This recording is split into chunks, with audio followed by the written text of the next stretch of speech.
Chapter 1. The Sultan and Scheherazade. Sultan Shahryar had a beautiful wife. She was his only wife, and he loved her more than anything in the world. But the Sultan's wife took other men as lovers. One day, the Sultan found her with another man. He was very angry and cut off the man's head. Then he cut off his wife's head too. From that time, the Sultan began to hate all women. "From today," he said to his vizier, "I'll marry a new wife every day. She'll stay with me for one night. Then the next morning I'll cut off her head, so no woman will hurt me again." The vizier had to find a new wife for the Sultan every day. But this was a very difficult job. Every family was afraid. No girl wanted to be the Sultan's wife for one night and then die. Fathers began to send their daughters away. The vizier too was afraid. "What will happen to me?" he thought. "I can't find any more girls. Perhaps the Sultan will kill me too." The vizier had two daughters. One of them, Scheherazade, was beautiful and very clever. One day she said, "Dear father, please do something for me.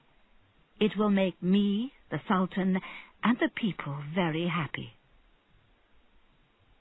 "I would like to make everybody happy," said the vizier. "What is it, my daughter? Ask, and I will do it for you."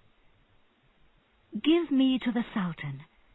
I will be his wife," answered Scheherazade. The vizier's face turned white. "Never," he said. "The Sultan will kill you. I can't do that. Please don't ask me." "Please do it," answered Scheherazade. "Everything will be all right, you'll see. I want to be the Sultan's wife." The vizier put his head in his hands. He was very unhappy. He loved Scheherazade very much, and he didn't want to do this thing. But Scheherazade asked again and again, and in the end the vizier said sadly, "All right, my daughter. But I don't understand. Why do you want to throw your life away?" Scheherazade went to her sister, Dunyazad, and told her everything. Dunyazad began to cry, but Scheherazade said, "Don't cry, dear sister. I don't want to die. Everything will be all right, you'll see. But you have to help me. I want you to sleep in the room with the Sultan and me. Wake me up 1 hour before morning. Say to me, 'Please tell me a story.' That's all." The next day, Scheherazade went with her father to see the Sultan. The Sultan was very surprised. Why did the vizier want his daughter to be the Sultan's wife? But Scheherazade was beautiful, and the Sultan was very happy with her. So he married her.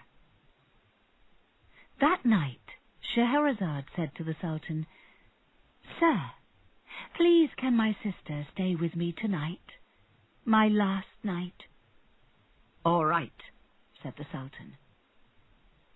Nobody slept that night. The Sultan always slept badly.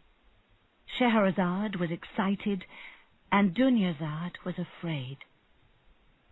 1 hour before morning, Dunyazad spoke. "Dear sister," she said, "please tell me a story." So Scheherazade began.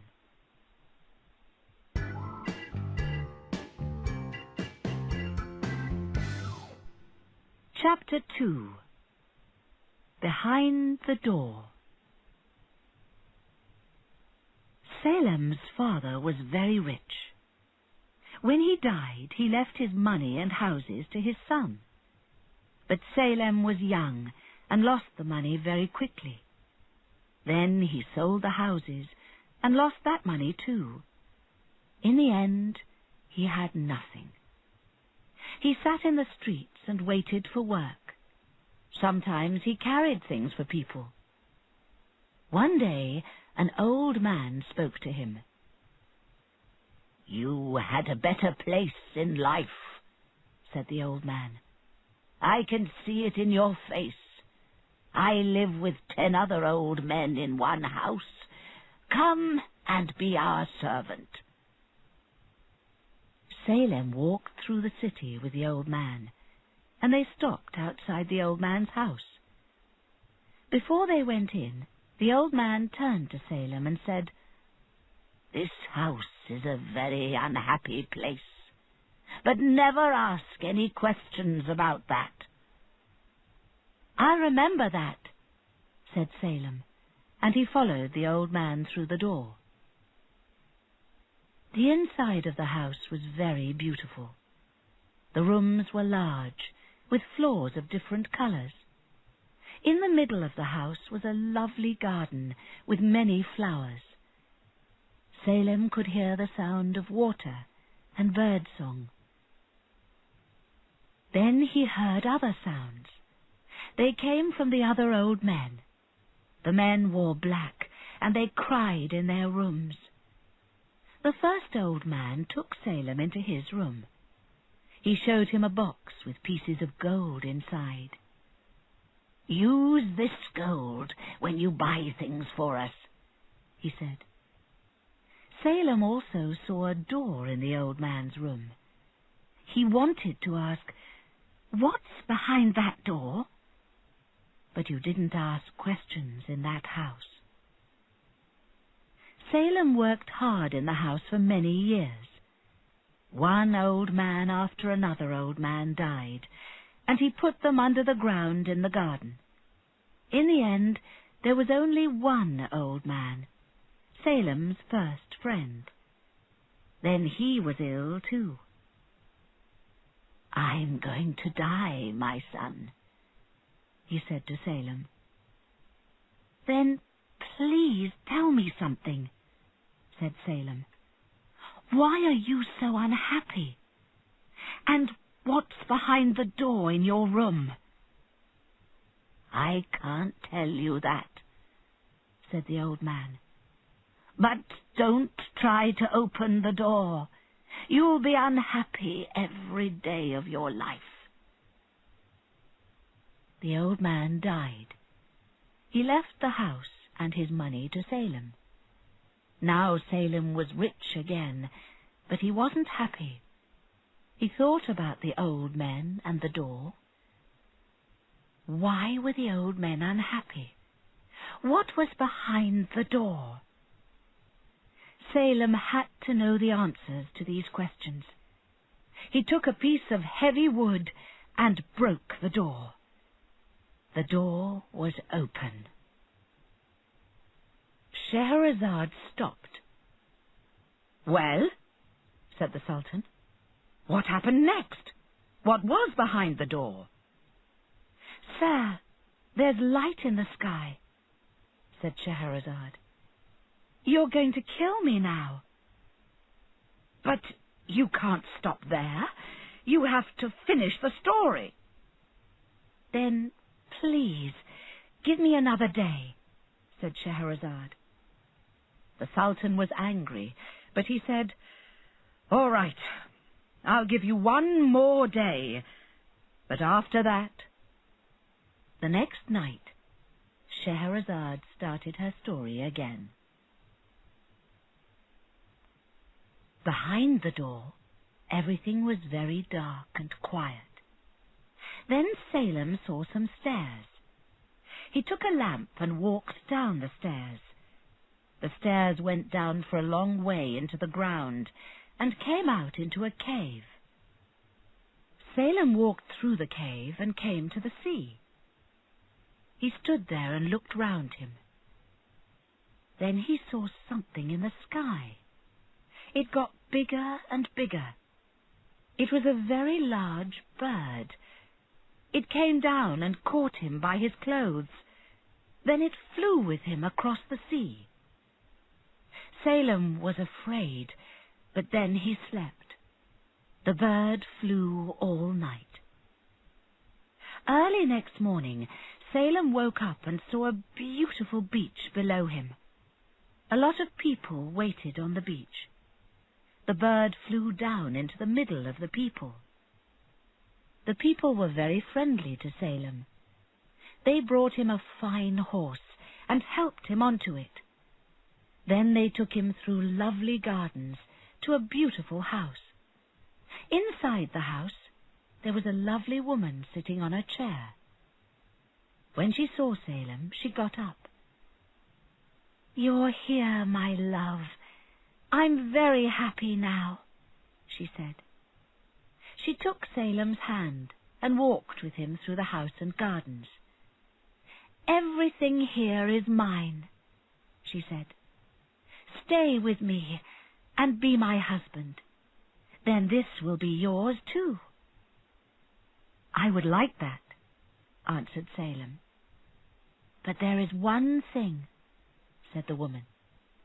They went back to the first room, and she showed Salem a door.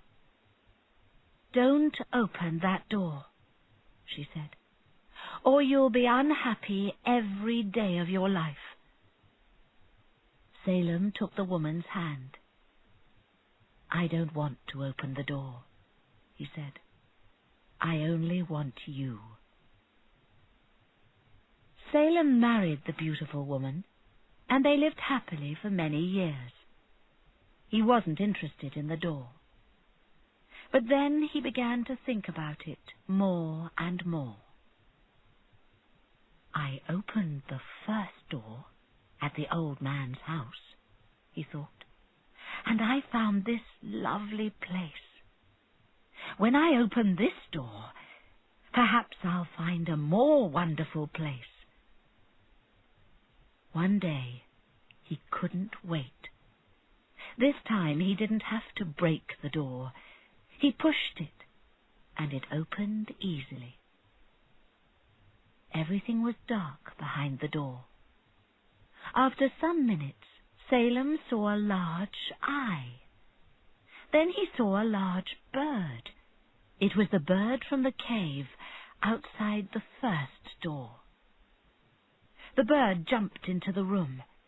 Salem tried to run away, but it was too late. The bird caught him by his clothes and pulled him outside.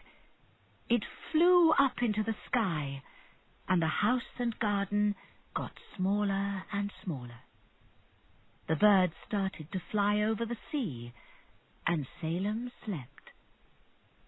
After a day and a night, Salem woke up. He was in the cave by the sea again. The bird wasn't there. Salem walked through the cave and found some stairs. He walked slowly up the stairs and found a door. He went through the door, and he was in his old house in the city again. For many months he tried to find a way back to the wonderful country, but nobody knew anything about it. In the end he understood. No ship could take him to that lovely country and his beautiful wife. "Now I understand about the old men," he thought. "They were unhappy because they made the same journey. They found that wonderful place. Then they lost everything too." Salem lived in the house all his life. He dressed in black clothes, and he cried every day. He never laughed again. "That was a very sad story," said the Sultan. "But the world is a very sad place." He too never laughed these days. "But is the world really sad?" said Scheherazade. "Everybody has to laugh sometimes. I can tell you a funny story about a great man. Oh, but it's too late." "But I want to know," said the Sultan. "I think I can give you another day. You will tell me the story tonight." So that night, Scheherazade told the story.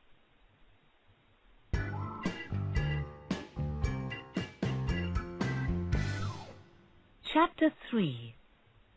Sultan Haroun Laughs.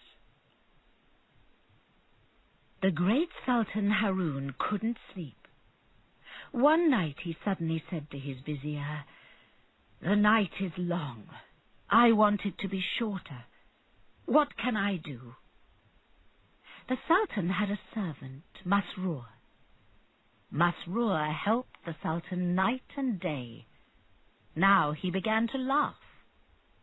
The Sultan was angry. "Why are you laughing?" he asked. "Are you laughing because I can't sleep?" "No, sir," answered Masrur. "I'm not laughing at you. I'm thinking about something funny. You see, yesterday I walked down to the river Tigris. There were a lot of people there. They stood round a big fat man. The fat man told funny stories and did funny things. Everybody laughed at him." "Well, go and find this fat man," said the Sultan. "Bring him to me. I can't sleep. Perhaps I can laugh at him too." Masrur went to the fat man's house. The man's name was Abdurrazak. He was asleep and he didn't want to get up. But when he heard about Sultan Haroun, he dressed quickly and came outside. "Let's go," he said. "Let's not be late for a great man." "Wait," said Masrur. "The Sultan will laugh at you and give you a lot of money. But think, who told him about you? It was me, Masrur. So you have to give me something too. When the Sultan gives you your fee, one half is yours. Give the other half to me." Abdurrazak wasn't very happy about this, but in the end he said yes. Then Masrur took him to the Sultan. When Sultan Haroun saw Abdurrazak, he said, "So, people in the streets laugh at you. But I'm a sultan. Will I laugh at you too?" Abdurrazak began to say and do funny things. Masrur laughed and laughed. Then the vizier laughed, but the Sultan didn't laugh. Abdurrazak was very surprised. Then he began to feel afraid. "Stop," said Haroun. "You're a very stupid man, and you aren't funny. So here's your fee. Masrur, hit this man hard 10 times. So Masrur began to hit the unhappy Abdurrazak. 1, 2, 3, 4, 5. Then Abdurrazak cried, "Stop, Masrur! That's one half of my fee. Now take your half." "What's this?" said the Sultan. "What do you mean, one half of my fee?" So Masrur told the Sultan about Abdurrazak's fee. One half for Abdurrazak and the other half for Masrur. When he finished, the Sultan asked Masrur, "Well, do you want your half of the fee?" "No, sir," answered Masrur. "Abdurrazak can take the fee, my half and his half." "All right then," said the Sultan. "Abdurazak will take Masroor's half. Masroor, hit him 5 more times." Masroor hit Abdurazak 5 more times. After he finished, Abdurazak wanted to run away, but the Sultan said, "Don't go, Abdurazak. That was only the first half of your fee. Now you have to take the second half." Abdurazak's face turned white. He was very afraid. What second half? What did the Sultan mean? The Sultan turned to his vizier. "This is the second half," he said. "My vizier will give you 100 pieces of gold. Now, Abdurazak, take your fee and go home." The Sultan turned to look at Masroor. Masroor's face was very unhappy, but it was also very funny. Now, and for the first time that night, the Sultan laughed. "I liked that story," said Sultan Shahryar, "but it was very short. There's time for one more story." So Scheherazade began her next story.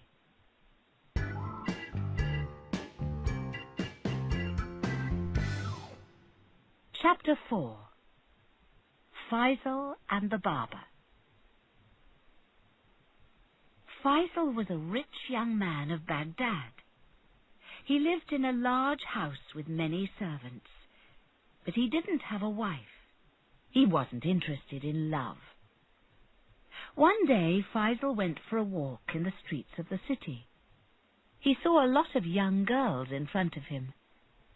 He didn't want to meet them, so he turned into a small street.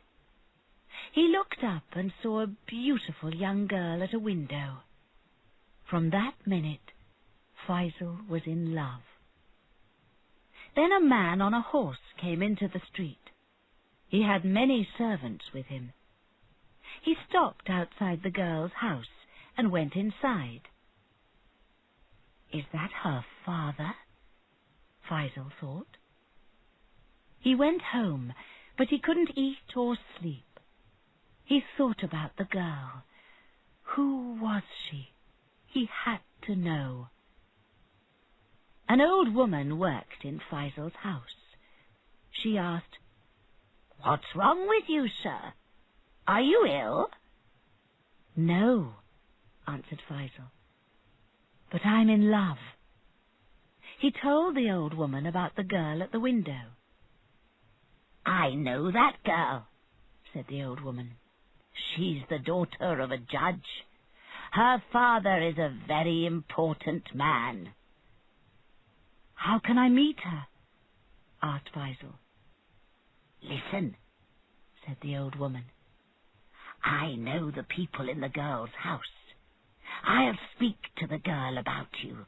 She'll listen to me." The old woman went to the house and spoke to the girl about Faisal. The girl listened. She was very interested. "I would like to meet this young man," she said. "On Fridays, my father always goes out in the morning. Tell the young man. He can come and see me then. I'll speak to him." When Friday came, Faisal was very excited. First he went to the baths. Then he sent a servant into the town for a barber. Faisal wanted the barber to cut his hair, but the barber was very slow and talked about stupid things. "Be quick," said Faisal. "I have to visit friends." "Friends?" said the barber. "Oh, no. Now I remember. Some friends are visiting me today, but I forgot to buy food for them. What will they think of me?" "Listen," said Faisal. I have a lot of food in my house, but I'm going out. I don't want it, so you can take it. But finish your work and go."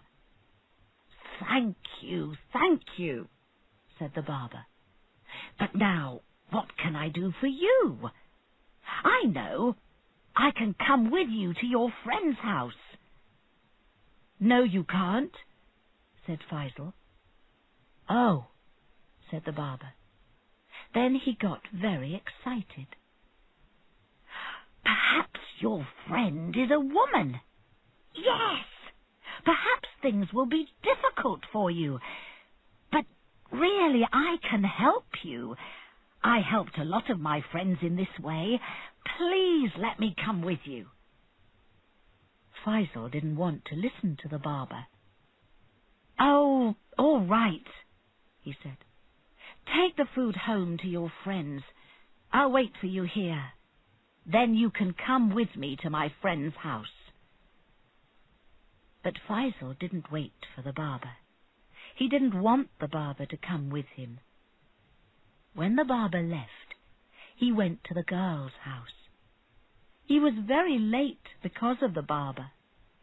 The old woman opened the door and took him upstairs to a fine room. There he sat and waited for the girl. But the barber didn't go home. He paid a man, and the man took the food back to his house. Then he followed Faisal to the girl's house. When Faisal went into the house, the barber waited outside in the street. Suddenly he saw the judge, the girl's father. The judge came down the street and went into the house. Inside, the judge found a servant. The servant had the judge's money in his hand, so the judge began to hit the man hard. Outside in the street, the barber heard the man's cries.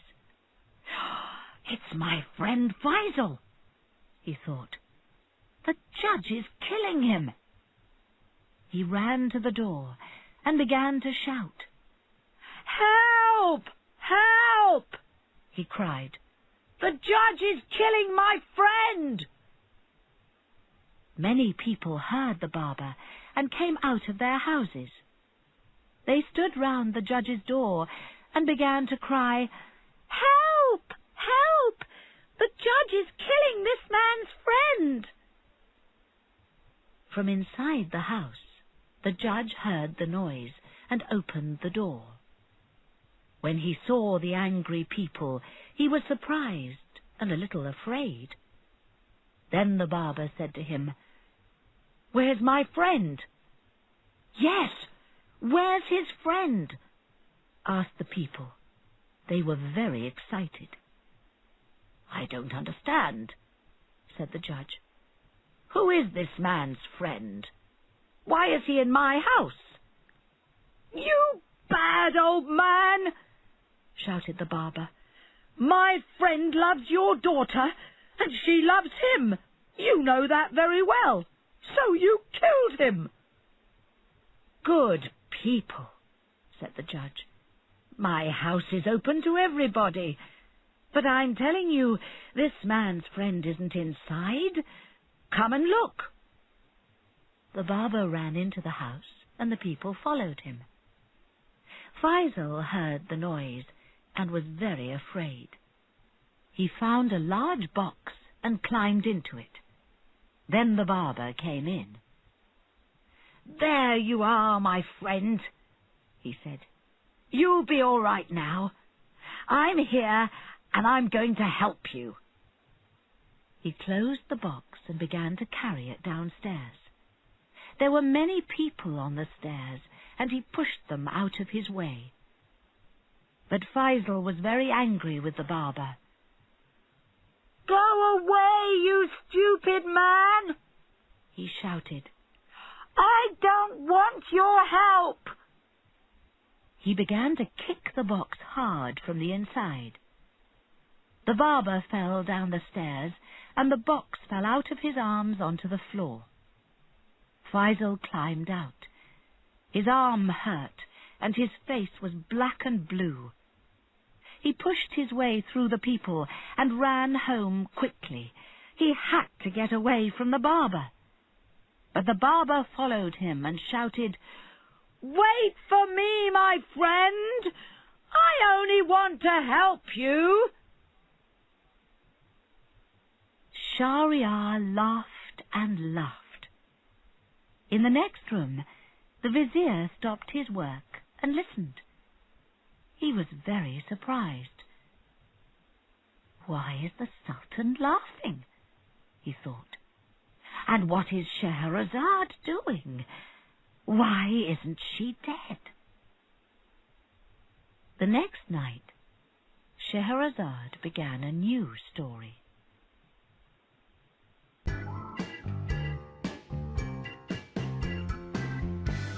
Chapter 5. The Boy Judge. Ali had a cake shop in the city of Baghdad. He wasn't rich, but he was a good man. He worked hard. Ali had a jar under the floor of his shop. Every week he put a small piece of gold into this jar. This money was for him when he was old and ill. When Ali was 50 years old, he took out the jar. There were more than 1,000 gold pieces inside. "I have a lot of money now," he thought. "I would like to see the world before I die." So Ali sold his shop. But there was one problem: the jar of gold.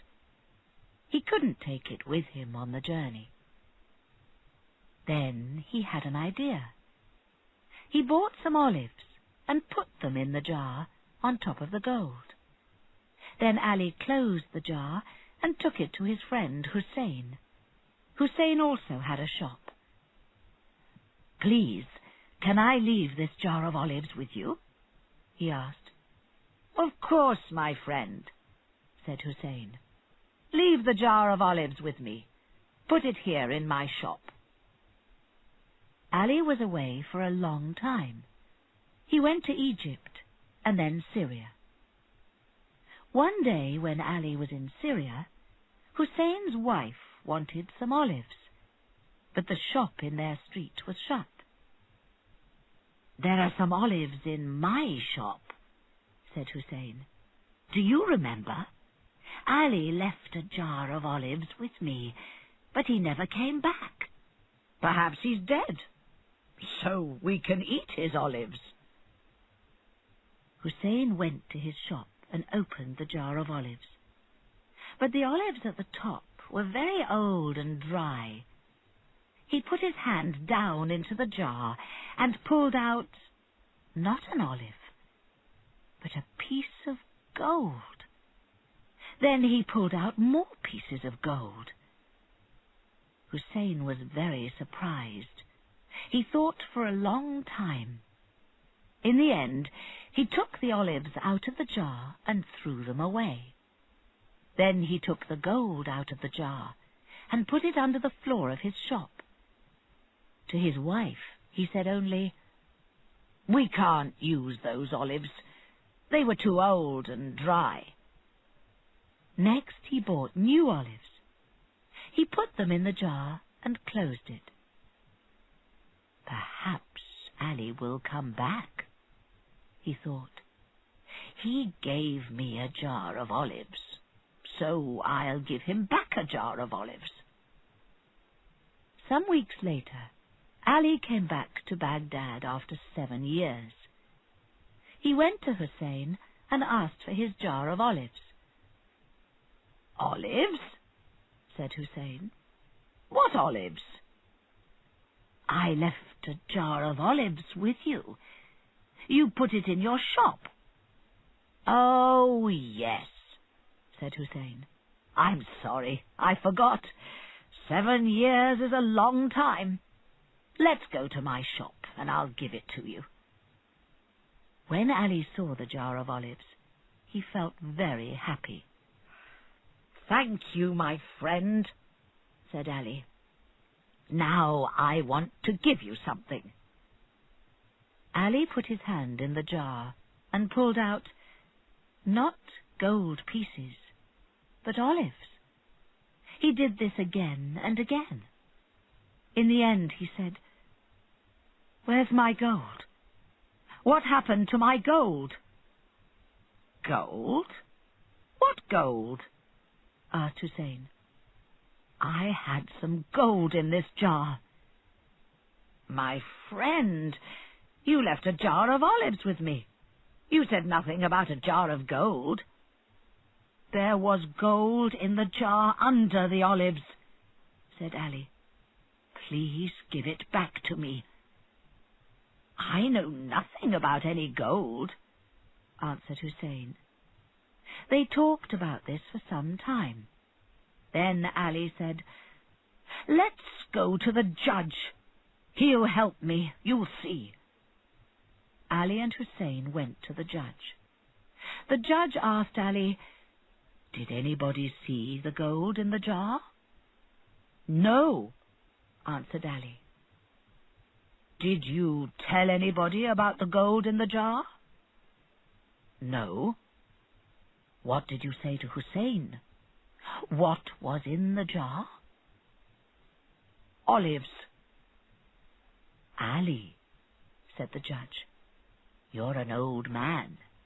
You don't remember things very well. Nobody saw the gold.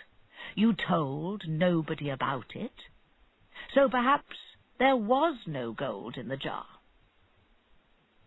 Ali was very angry with the judge, so he wrote a letter to the Sultan. The Sultan was very interested in Ali's story. Now everybody in Baghdad knew about the jar of olives. But who was right, Ali or Hussein? The Sultan said to his vizier, "Let's walk in the streets tonight and listen to people. What are they saying about Ali and Hussein?" That night, the Sultan and his vizier saw some children in the street. The children spoke the names of Ali and Hussein. "Those children are playing a game," said the vizier. "One boy is Ali and one is Hussein. Another boy is playing the judge." The Sultan listened to the boy judge and said, "That boy is very clever. He asks very good questions. Bring him to me tomorrow morning. Bring Ali and Hussein, the judge, the jar of olives, and 2 olive sellers too." The next day these people came to the Sultan. "Come, boy," the Sultan said. "Sit by me. Yesterday you judged Ali and Hussein in play. Now you will really do it. And you," he said to the judge, "listen to this boy and learn from him. He knows about right and wrong, good men and thieves." The boy was very afraid, but he said, "Bring me the jar of olives." "Now," he said to Ali, "did you give this jar to Hussein?" "Yes," answered Ali. "Did Ali give this jar to you?" he asked Hussein. "Yes," answered Hussein. The boy pulled out some olives from the jar and ate them. Then he said to Hussein, "These olives are good. Did you eat any?" "No," said Hussein. "I didn't open the jar when Ali was away from Baghdad." The boy gave some olives to the 2 olive sellers. "Try these olives," he said. "They're 7 years old, but they're very good."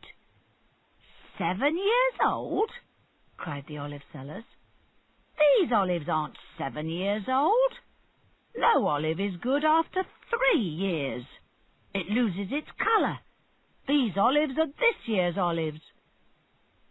"But Hussein says these olives were in the jar for 7 years," said the boy judge. Everybody looked at Hussein. Hussein's face turned white. "I took the gold," he said. "I'm sorry, Ali." So Hussein lost his good name. Ali had his gold again, but lost a friend. And the boy stayed with the Sultan and later was a famous judge. "There aren't many good judges," said Shahryar. "I know another story about a judge," said Scheherazade. "A judge and a dwarf. It's very funny, but there's no time." "Yes, there's time. I'll give you another night." So the next night, Scheherazade started a new story.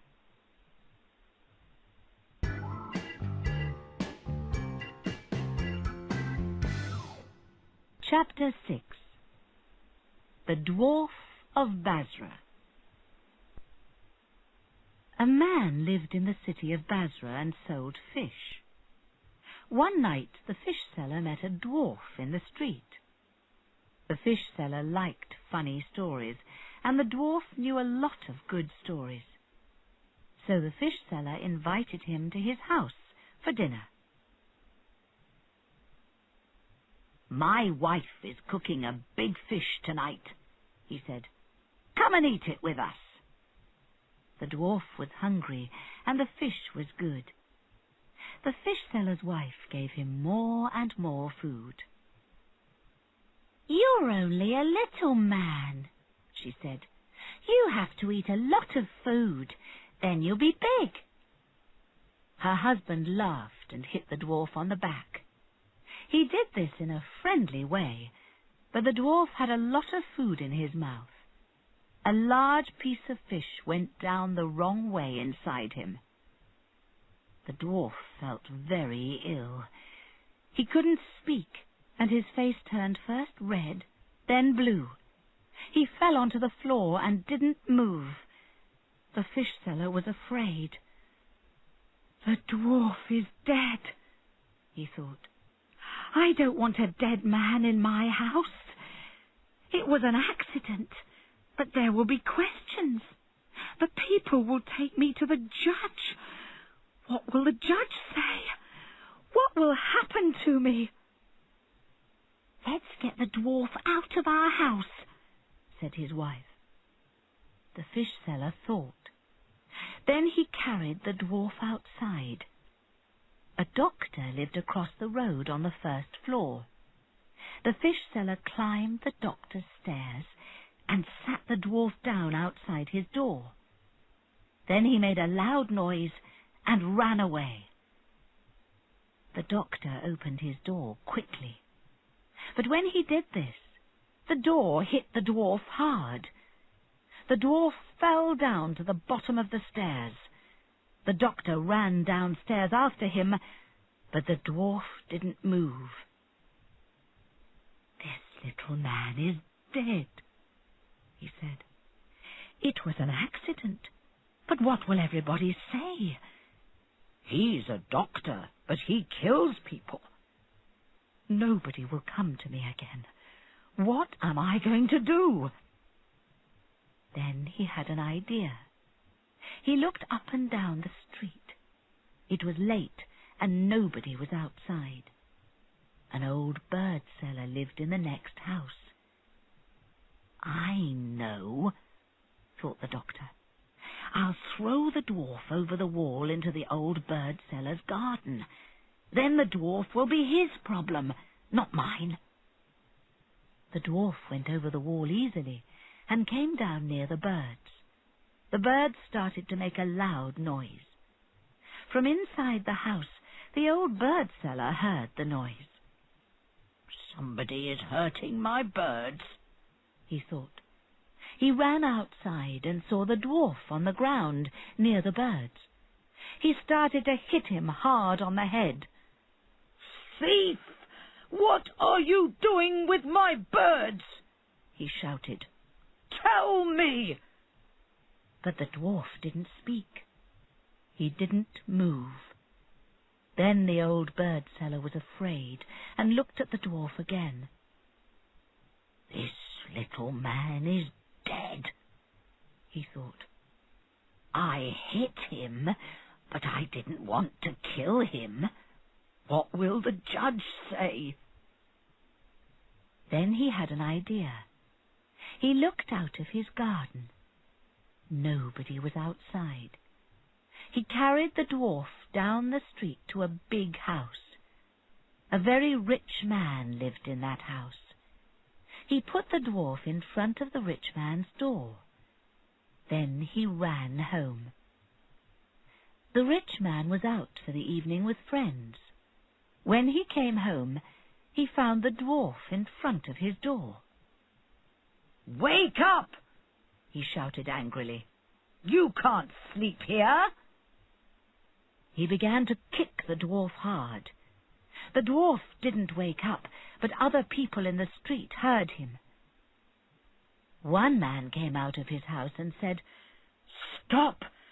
Stop! You'll kill that little man." The rich man stopped and looked down at the dwarf. But the dwarf didn't move. "You see," said the other man, "now he's dead." People looked out of their windows and shouted, "He killed the dwarf! Let's take him to the judge!" They took the rich man and the dwarf to the judge. It was the middle of the night, and the judge was asleep. But he woke up and came outside. He looked at the dwarf and listened to the people. The judge said to the rich man, "You killed him, so now you have to die." The bird seller heard the judge's words. "Please, sir," he said, "this man didn't kill the dwarf. I did it. I hit him on the head. I didn't want to kill him, but he died. I left him by this man's door." "All right," said the judge, "so you have to die." When he heard this, the doctor thought, "I don't like this old bird seller, but he can't die. I did it, not him." "Wait," said the doctor. "The old man didn't kill the dwarf. I killed him. I opened my door too quickly and pushed the dwarf down the stairs. Then I threw him into the old bird seller's garden." "When will we get to the end of this?" asked the judge. "So you have to die." "No, no," said the fish seller. "I killed the dwarf. It was an accident, but I was afraid. I put him in front of the doctor's door. Some food went down the wrong way inside him, and I hit him. I'll show you." The fish seller hit the dwarf on the back. But when he did this, a large piece of fish jumped out of the dwarf's mouth. The dwarf opened his eyes. He wasn't dead. "What happened?" he said. "Where am I?" Then the judge spoke for the last time. "The dwarf isn't dead," he said, "so nobody has to die. But you kicked and hit this little man. Each man will pay him 50 gold pieces. Now go home and be kinder in future." Shahrazad's next story was long, and she told it for 2 nights. The Sultan couldn't kill her.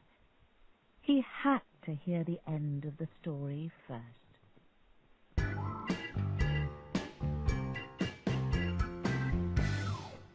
Chapter 7. Ali Baba and the 40 Thieves. Kasim and Ali Baba were brothers. Kasim was rich with a shop, a fine house, and a lovely garden. Ali Baba had very little money. He was a woodcutter with only 2 donkeys and a very small house. so the two brothers didn't often meet. One day, Ali Baba wanted to cut wood. He took his two donkeys and walked a long way. He came to a mountain. There were a lot of good trees at the bottom of the mountain. But suddenly he heard the sound of horses. To Ali Baba, the sound meant only one thing: thieves. Quickly he pushed his donkeys away and climbed a tree. Ali Baba was right. They were thieves, 40 thieves.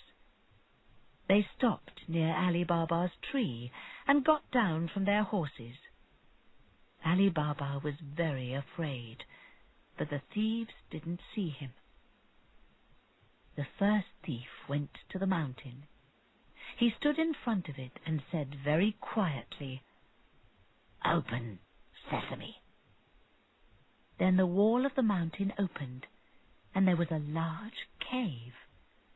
The thieves carried bags into the cave, and the mountain closed behind them. Then they came out again and got on their horses. They went away through the trees. Ali Baba was very surprised. When everything was quiet, he came down from his tree. He went to the mountain.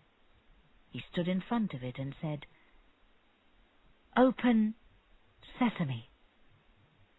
The wall of the mountain opened, and Ali Baba went into the cave. It was very dark inside. He couldn't see anything for a short time. Then he saw a lot of gold and other beautiful things. Ali Baba found his donkeys.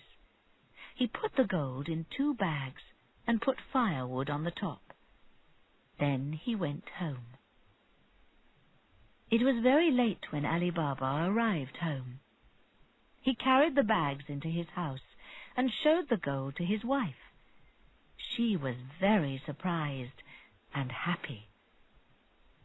The next day, Ali Baba's wife met Kasim's wife in the town. Kasim's wife liked to know everything. "Why are you happy today?" she asked.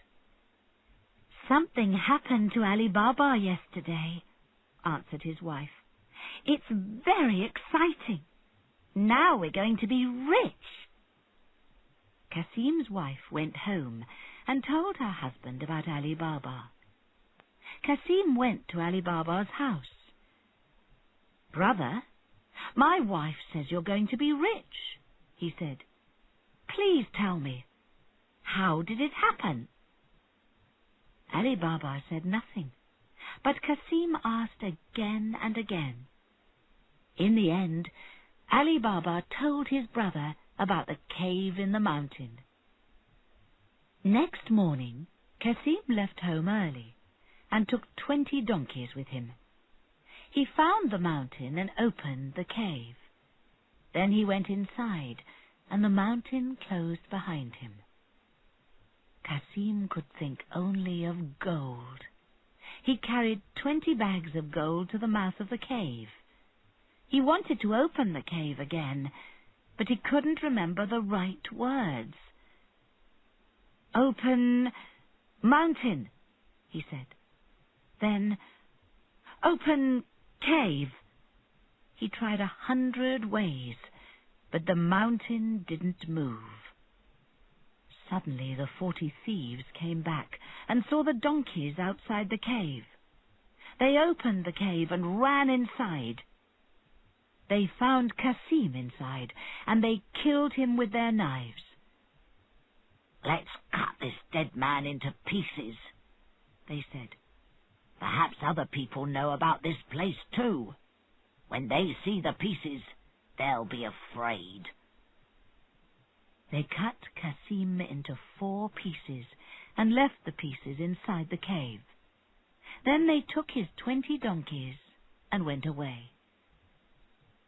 Night came, but Kasim didn't come home. His wife went to Ali Baba. "Please, go and look for my husband," she said. So Ali Baba took his 2 donkeys and walked all night. In the morning he came to the mountain. "Open, sesame," he said, and the cave opened. He saw the 4 pieces of his brother on the ground. "The 40 thieves did this," he thought. "Where are they now? Perhaps they'll come back. I have to be quick." He put the 4 pieces of Kasim into a bag and went home.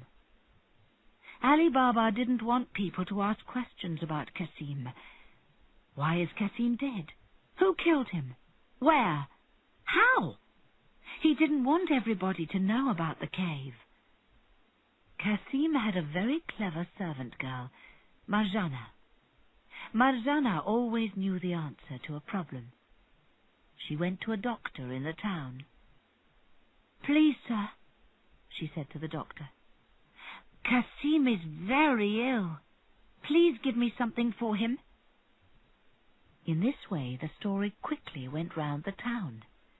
Kasim was very ill. The next day Marjana went to the doctor again. Later that day Kasim's wife and Marjana began to cry loudly. People in the houses near Kasim's house heard them. "Listen," people said. "Kasim's wife and servant are crying. Kasim was very ill, and now he's dead." "Now everybody knows Kasim is dead," said Ali Baba. "But he's in 4 pieces. We can't put him into the ground. People will see him and ask questions. Why is Kasim in 4 pieces? Who cut him into pieces? Where?" Again Marjana had an idea. In the town there was an old shoemaker. His eyes were very bad, and he couldn't see anything, but he was very good at his work. Marjana went to his house and gave the old man some gold. "Come with me, and I'll give you more gold," she said. "I have 4 pieces of something. I want you to make the 4 pieces into 1 piece." She gave him the 4 pieces of Kasim. The old man worked hard all night. In the morning, Kasim was in 1 piece again, and they put him into the ground. Ali Baba and his wife and children moved into Kasim's house with Kasim's wife and Marjana. They lived happily for a time. But the story didn't end there. Other people weren't very happy. The 40 Thieves.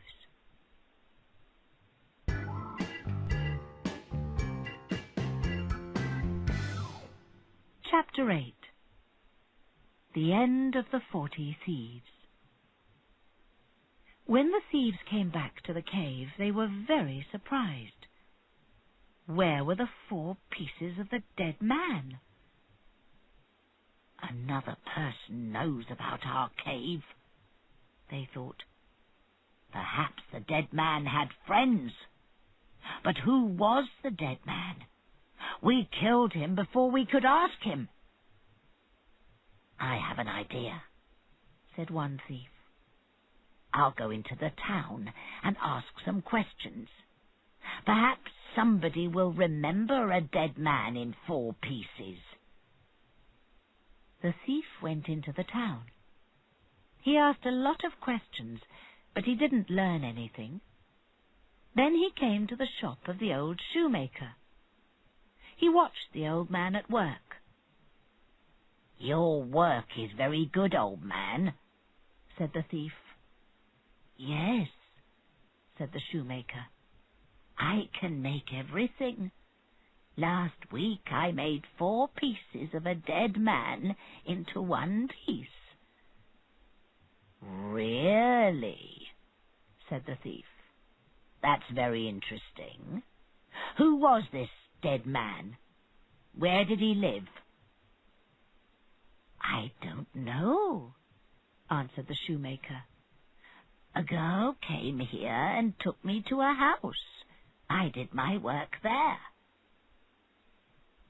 Take this gold, said the thief. Can you remember the way to the house? The old shoemaker took the thief through the streets and stopped outside Kasim's door. This was the house, he said. The thief took the old man home. Then he went back to the other 39 thieves and told them his story.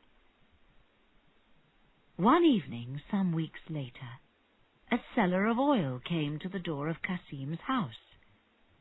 He had 20 donkeys with him.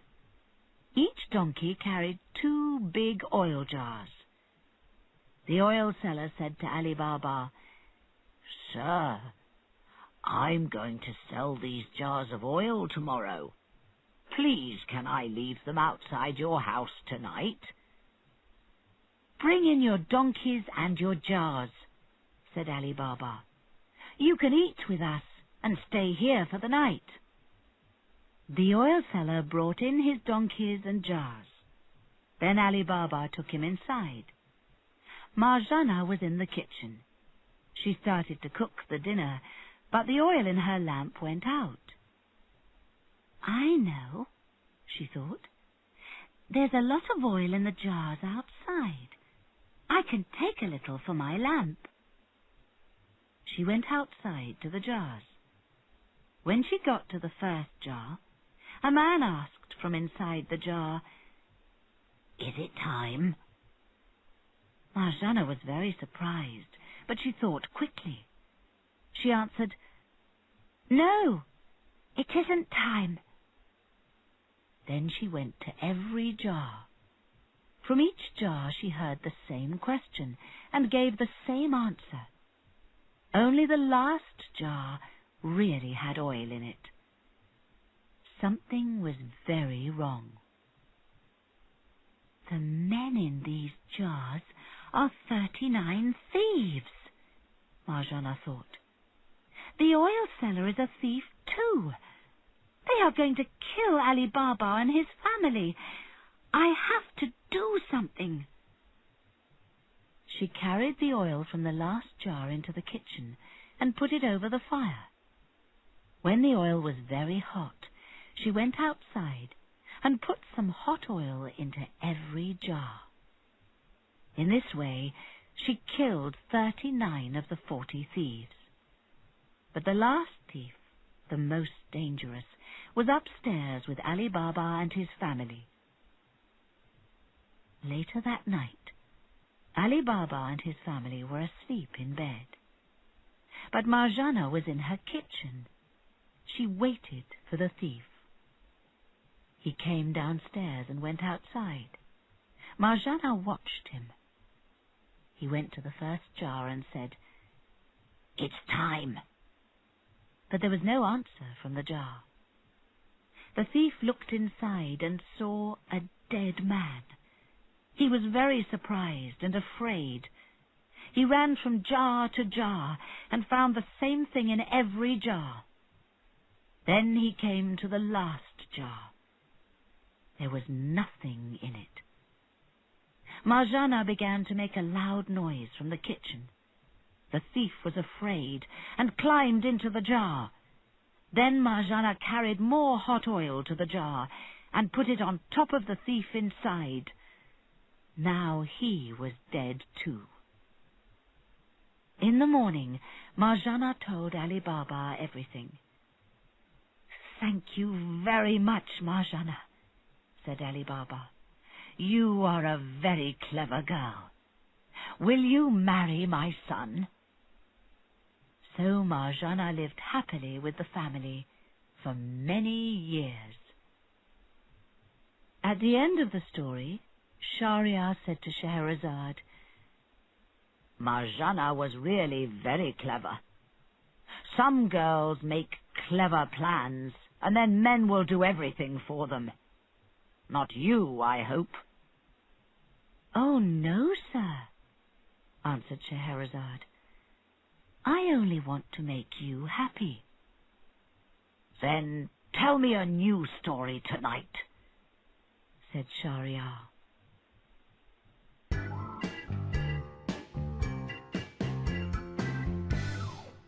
Chapter 9. The Thief and the Donkey. 2 thieves stood in a busy street in the city. One of them looked at the people and said, "Look at those people. They're very stupid. I can take something from everybody." "You think you can do that," said the other thief. "You talk about it, but can you really do it? I don't think people are really stupid. Look at that man with the donkey over there. Can you take his donkey from him?" "Yes," said the first thief. "With a little help from you, I can take his donkey from him, and he will say thank you to me for it. Come with me, and I'll show you." The 2 thieves followed the man down the street. The man pulled the donkey behind him. The first thief went behind the donkey and changed places with it. At the same time, the second thief took the donkey away. So the man pulled a person, not his donkey, but he didn't know this. The thief walked behind the man for a little way, but suddenly he stopped. The man pulled and pulled. The thief didn't move. So the man turned round. He was very surprised when he saw the thief. "Who are you?" he cried. "And where's my donkey?" "Oh, sir, don't ask me," answered the thief. "I was your donkey, but now I'm a man again. Listen to my sad story. I lived with my mother, a good old woman, but I wasn't a good son. She wanted me to live a better life, but I didn't listen to her. One night I came home very late. My mother was angry with me. Then I got angry too and started to hit her. She shouted, 'Will you never change, my son? You are as stupid as a donkey. Perhaps one day you'll really change into a donkey.' Suddenly, I began to feel different. My ears got longer, and my arms changed into legs. When I tried to speak, I could only make donkey noises." "So you really changed into a donkey?" said the man. "Yes. I ran outside into the street. The next morning a man caught me. He took me into the town and sold me. He sold me to you, sir. Then a very bad time began for me. Sometimes you hit me and didn't give me much food. Sometimes you put very heavy things on my back. Then today I walked down this street, and I saw my old mother. When she saw me, she cried. She said, 'You're a nice little donkey. I had a son, but he changed into a donkey. Perhaps one day he'll change into a man again.' And suddenly I was a man again." When he heard this, the man said, "Oh, my dear brother, I'm very sorry. I know I was often unkind to you, but I didn't know you were really a man. I thought you were only a donkey. Here, take this money, buy food and drink, and go home again to your old mother." The thief took the money and went away. He was very happy with his morning's work. When the man arrived home, his wife asked, "Where's your donkey?" "We have no donkey," answered the man, and he told his wife the thief's story. "You were right when you gave money to that man," said the wife. "But you can't do your work without a donkey. Tomorrow go into the town and buy a new one." The next day the man went into the town. He saw a donkey in the street. He went to it and looked at it carefully. Then he was very surprised. "This is my old donkey," he thought.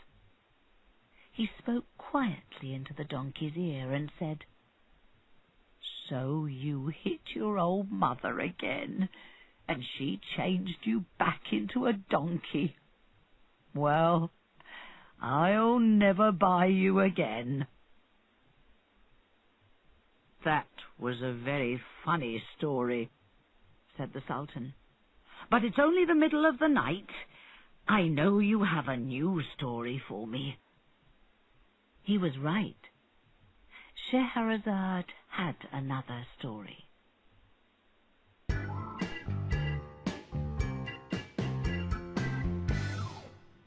Chapter 10. Aladdin and the Lamp. Aladdin lived with his mother in a great city. They had very little money. Aladdin's father was dead, and his mother made clothes for rich people. Aladdin helped her in her work. One day a man stopped Aladdin in the street. This man wore very fine clothes. "Hello, Aladdin," he said. "I'm your uncle, your father's brother. I came here from Morocco. I wanted to see him, but he's dead. So I'd really like to help you. Perhaps I can buy you a shop." Aladdin was very surprised. He didn't know his father had a brother. They walked round the city. Then the man said, "It's a nice day. Let's go outside the city." They walked for a long time, and Aladdin got very tired. Then his uncle stopped and hit the ground 3 times. There was a great noise, and the ground opened. Aladdin saw some dark stairs. They went down into the ground for a long way. Aladdin didn't like these stairs, but his uncle pushed him down them. "Listen, boy," he said. "At the bottom of the stairs there's a cave. Go through the cave, and you'll come to a garden of fruit trees. You'll see a dirty old lamp under a tree. Bring that lamp to me. Now go. Be quick." Aladdin was afraid of the stairs, but he was more afraid of his uncle. So he went down the stairs to the cave. He walked through the garden and found the lamp. He put it inside his shirt. Then he started to take some fruit from the trees. The fruit was pieces of gold. He put the gold inside his shirt, too. His uncle waited at the top of the stairs. "Give me the lamp before you climb out. Then I'll help you," said his uncle. But Aladdin didn't like this idea. "No," he answered. "Help me first, then I'll give you the lamp." Aladdin's uncle got very angry. He tried to take the lamp from Aladdin. Suddenly there was a loud noise, and everything went black. The ground closed over Aladdin. Aladdin's uncle wasn't really his uncle. He was a magician. He wanted the lamp in the cave, but the place was dangerous, so he used Aladdin. But now he couldn't get the lamp. "Stupid boy," he said, and he went back angrily to Morocco. It was very dark in the cave. Aladdin couldn't get out. He stayed in the cave for 2 days and 2 nights. Why did my uncle want this dirty old lamp? He thought. He moved his hands over the lamp.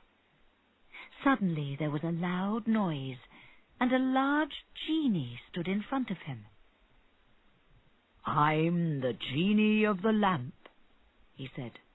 "What can I do for you, sir?" Aladdin was surprised, but he only wanted one thing. "I want to go home," he said. The next minute, he was at home with his mother. He told her his story. His mother was very interested. "Let's ask this genie for more things," she said. So Aladdin called the genie, and the genie came.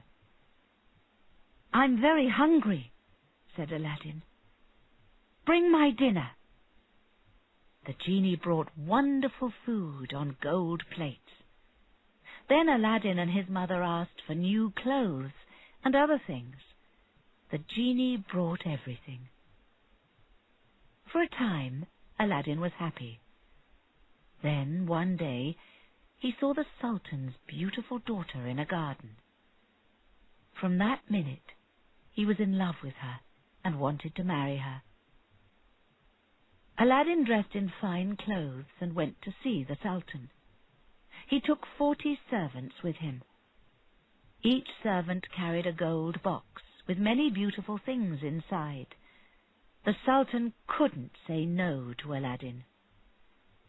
"This man is very rich," he thought. "He'll be a good husband for my daughter." So Aladdin married the Sultan's daughter. The genie brought them a lovely house, and they lived there happily.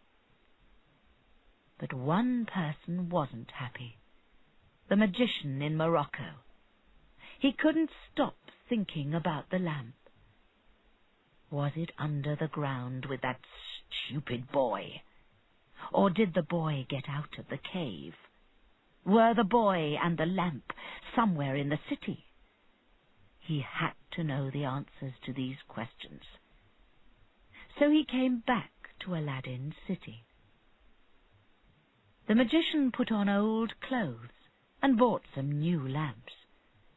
Then he went round the streets of the city and cried, "New lamps for old lamps! New lamps for old lamps!" People laughed at him and brought their old lamps to him. "This lamp seller is stupid," they thought. The magician changed their old lamps for new ones. Then he stopped outside Aladdin's house. Aladdin was out, but his wife sat at a window. She saw the magician and said to a servant girl, "There's a dirty old lamp in my husband's room. Give it to that man." When the magician had the lamp in his hands, he called the genie. The genie came and said, "Sir, what can I do for you?" "Take me, this house, and everything in it to Morocco." A big black cloud came down over the house. When the cloud went away again, Aladdin's house wasn't there. When Aladdin came home, he cried, "This is that magician's work. What am I going to do?" He went to Morocco and looked for his house. After a long time he found it. His wife was inside. When she saw Aladdin, she put her arms round him. "You're here, my love. I'm very happy now," she cried. "The magician comes to see me every night. He wants me to forget you and marry him." "And my lamp?" asked Aladdin. "Where is it?" "He carries it with him." "I have to get that lamp," said Aladdin. "You will have to help me. Put something in the magician's drink tonight." That night Aladdin waited in the next room. His wife put something in the magician's drink, and he slept. Then Aladdin cut off his head. Aladdin took the lamp and called the genie. "Sir, what can I do for you?" the genie asked. "Take this house and everything in it back to my city." Aladdin and his wife flew back home and lived happily for many years. But the lamp always stayed with Aladdin. "How many stories do you know?" Shahryar asked. "I know stories for 1,001 nights. And when I finish those stories, I'll think of new ones. Then I can never cut off your head. But I don't want to kill you. I love you, Scheherazade." So Scheherazade won the Sultan's love with her stories. She loved him too, and they were very happy.